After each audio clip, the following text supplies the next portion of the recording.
All right, well, this is going to be a video on the matchmaking system and the AI. And at the end of this video, I'm going to do something that's probably going to surprise a lot of people. Now, the first two pictures there that just popped up, back in January, both the matchmaking system and the AI were brought up intensely in the veteran chat, which is a more direct line to the developers. And at that time, that's when they pretty much cut off all talk from the veterans and listening. And I'm not sure really why. And that's not what this is about, but what this video is about, what is going to help this game. And it's always going to be one person's opinion versus another. Now, there's been several things brought out here with the new release of 2.0 worldwide. Upset people, such as the locked items or permanent items, or high cost to remove them, or even the high cost of upgrading. And added to that, some of the changes made with 2.0 with the overall bots. But really, what the core system comes down to is the play, and is it fun? And that's really where this system of the matchmaking and AI has overwhelmed the game, so that even those other points aren't really going to be taken care of until the main problem really is settled. And I think this is really the start of the main problem here, is the matchmaking system and the AI abuse, basically. So, quit rambling on here. What really is the core problem? Well, that second picture at the beginning was the poll of people's vote of what kind of system we should have.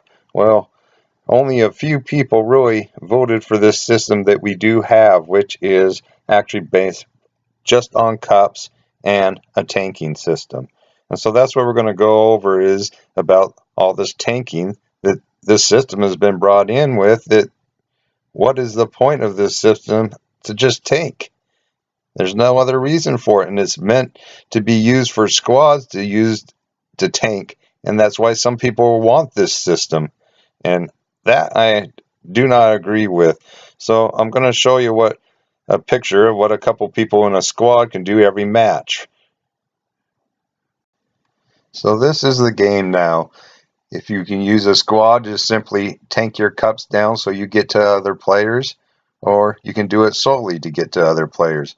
And it's not about if you can win or if you have any skill. It's about what you can do to get to other players and then whip them because you have T3 and they have T1 bots and little weapons. And that's exactly what's happened with other players that are competing against me with T1s. And what do you think happens?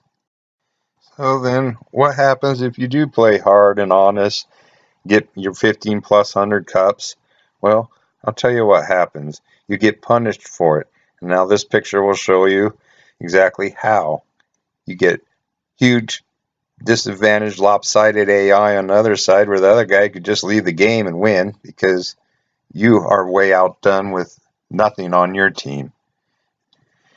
So this cup system really needs to go. It's only for tanking, and that should have been learned when they came over from WR, when they tried to put this kind of system in WR and wipe out the gaps. All it did is create tanking. Well, why go with something that's failed and stick with it, and stuck with it for 6 months or not, etc. I don't get it, but I'm not the developer. But this game's empty because players are not having fun, because they can't have fun with a system like this. You got to be able to play like a hanger size type game that you're playing against other people around your level, and that's fun. Or if you even have higher levels in the match, it's evened out with several medium-sized levels on the other team. But having one player against 4 or 5 in a squad and this kind of system, no one enjoys. There's no fun to it whatsoever. So putting these AI in to control matches instead of what they were meant to be used for is all the quitters or disconnects, and they're not being used for that. So people are constantly quitting, disconnecting, and warping the match in that sense as well. Why the AI are not being used in a proper manner and throwing a match. Okay, well, during this whole video in the background's been going a match, and I said there'd be a surprise at the end. Well, during this entire match, I controlled the match, how much I did, and keeping it down even, and keeping the score near close. Because really, a win for me is only one thing, and that's what's happening there. My cups just went from 30 to now 15, and I lost 15 cups. Anyone think that's fun for other players?